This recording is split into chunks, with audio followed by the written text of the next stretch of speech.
Será que o caso das lojas americanas é uma falha do mercado? Ou estamos falando mais uma vez de um problema causado pelo Estado?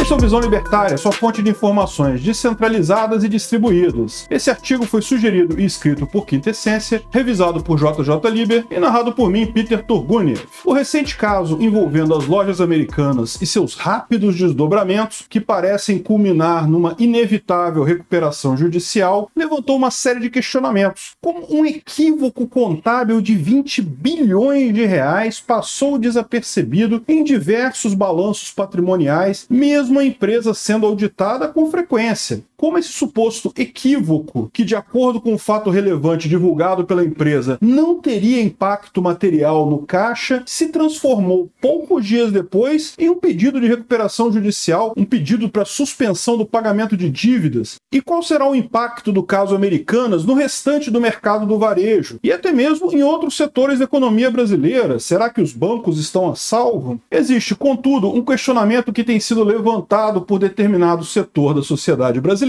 mais precisamente intelectuais e repórteres de esquerda, que trata-se da seguinte pergunta: será que o caso das lojas americanas representa de forma inequívoca uma falha do capitalismo? Será que isso não significaria, portanto, que o Estado deve intervir pesadamente na economia para evitar que situações como essa se repitam? O site Capital Reset, por exemplo, refere-se a esse caso como sendo um sintoma do capitalismo tóxico, ao passo que o site Metrópolis se refere aos três maiores acionistas da empresa, Jorge Paulo Lima, Beto Sicupira e Marcel Telles, como ícones do capitalismo, com o site UOL indo ainda mais longe, classificando os três como semideuses do capitalismo. O que todos esses meios de comunicação têm em comum é a convicção que a grande causa do problema das americanas foi o livre mercado, o tal do capitalismo predatório, agindo sem a devida regulamentação estatal. Mas será que isso procede? Bom, para responder essa pergunta, vamos olhar para o caso das lojas americanas e adiantamos que aqui não estamos fazendo qualquer juízo de valor sobre o caso. As informações das quais dispomos são insuficientes para concluir o que quer que seja, e muita água ainda vai rolar debaixo dessa ponte. O fato é que as empresas do trio Lima, Sicupira e Telles, em grande parte, sempre desfrutaram de um certo benefício por parte do Estado, o que torna difícil afirmar que elas operaram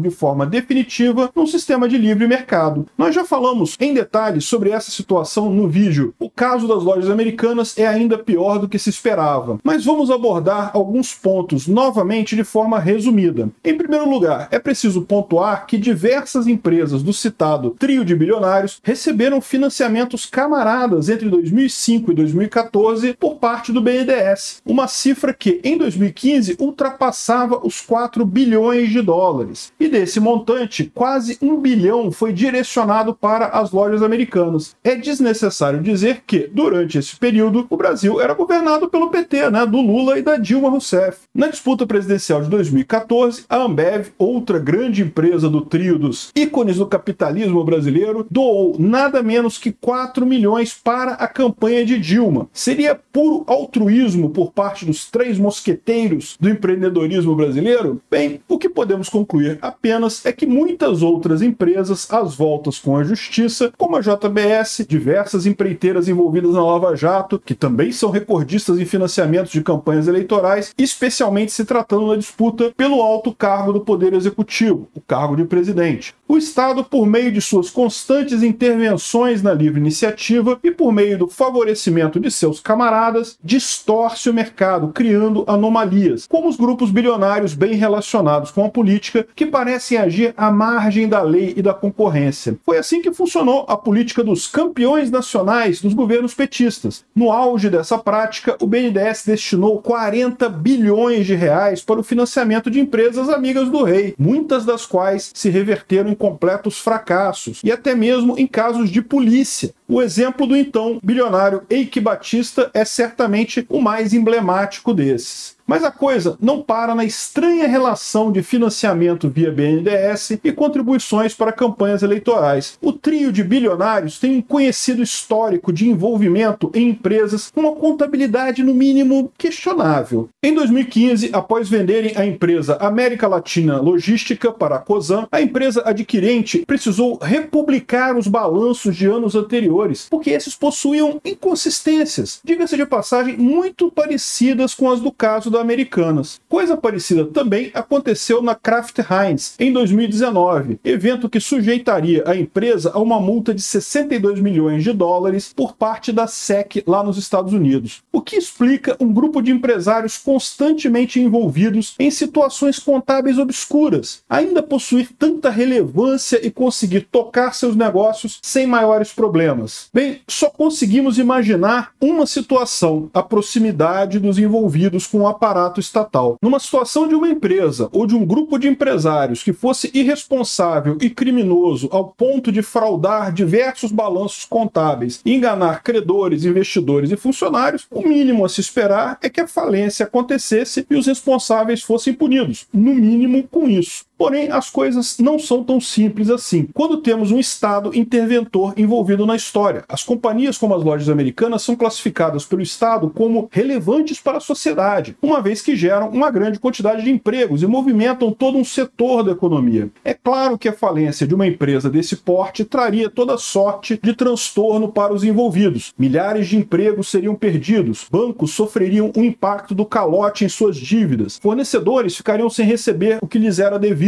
Enfim, muita gente sairia prejudicada nessa história. A tendência do Estado, portanto, é intervir nessa situação para evitar todos esses transtornos. E isso se dá, geralmente, por meio de novos financiamentos subsidiados, e tudo isso tendo em vista um tal interesse social. O fato, porém, é que tal atitude gera toda sorte de incentivos equivocados que se possa imaginar. Ao demonstrar para o mercado que uma grande empresa não poderá falir, ou como se diz em inglês, ela é too big to fail, o Estado praticamente dá carta branca para que outros grandes conglomerados hajam a revelia da lei, adotando práticas de gestão mais do que questionáveis. Por outro lado, o Estado também incentiva as pessoas e empresas relacionadas a essas empresas, como fornecedores e bancos, a não tomarem o devido cuidado, uma vez que todos sabem que o Estado inevitavelmente irá socorrer a organização caso seja necessário. O Estado, em resumo, dá o seu aval para que todos ajam de forma irresponsável. O mercado não é perfeito, não está isento de falhas, não está imune a fraudes. Falências e até mesmo crises sistêmicas acontecerão numa sociedade plenamente livre. Porque o mercado é formado por seres humanos. Dada a nossa natureza, são falhos, imperfeitos, inconsequentes e mesmo, muitas vezes, maldosos. Porém, esse mesmo mercado é capaz de corrigir suas próprias falhas, expulsando os agentes causadores desses problemas e agindo por meio do seu eficiente sistema de incentivos para promover uma reestruturação natural de todo o sistema. Dessa vez, ainda mais preparados agora para lidar com problemas semelhantes no futuro. Se uma empresa incorre em fraudes em suas demonstrações contábeis, todos aqueles que foram lesados, sejam eles os acionistas ou credores, precisam da devida restituição. Isso, porém, não exime cada indivíduo da responsabilidade de saber onde está se metendo. Todos os envolvidos com a empresa precisam se responsabilizar por suas escolhas pessoais. Funcionários, investidores, credores, fornecedores, todos deveriam se certificar o quanto fosse possível a respeito da seriedade de uma empresa e da sua capacidade de honrar compromissos assumidos. É assustador imaginar que tantos bancos tenham se sujeitado a emprestar dinheiro para uma empresa que possui divergências contábeis da ordem de 20 bilhões de reais em seus balanços. Mas existe uma explicação lógica para isso. Os bancões emprestaram dinheiro para as lojas americanas porque, no fundo, eles sabiam que o Estado não permitiria que a empresa falisse caso os dados de seu balanço fossem fraudulentos. Se a empresa colapsar sob o peso de suas dívidas, o papai Estado virá a seu socorro para financiar os seus débitos por meio de subsídios camaradas. Tudo isso sob a desculpa do impacto social que uma empresa desse porte falindo pode causar. O fato é que empresas ineficientes precisam falir. Isso é bom para o mercado no longo prazo. É certo que muitos serão prejudicados num primeiro momento. Fornecedores, outros credores ficarão sob prejuízo, funcionários serão demitidos, os investidores perderão o dinheiro aplicado naquela empresa. Porém, os recursos que estavam sendo desperdiçados naquela atividade, que não resulta em ganho adequado, serão remanejados com o tempo para atividades mais produtivas e eficientes, de forma que a economia se reorganizará de forma livre, trazendo mais riqueza e desenvolvimento para todos. Das cinzas das empresas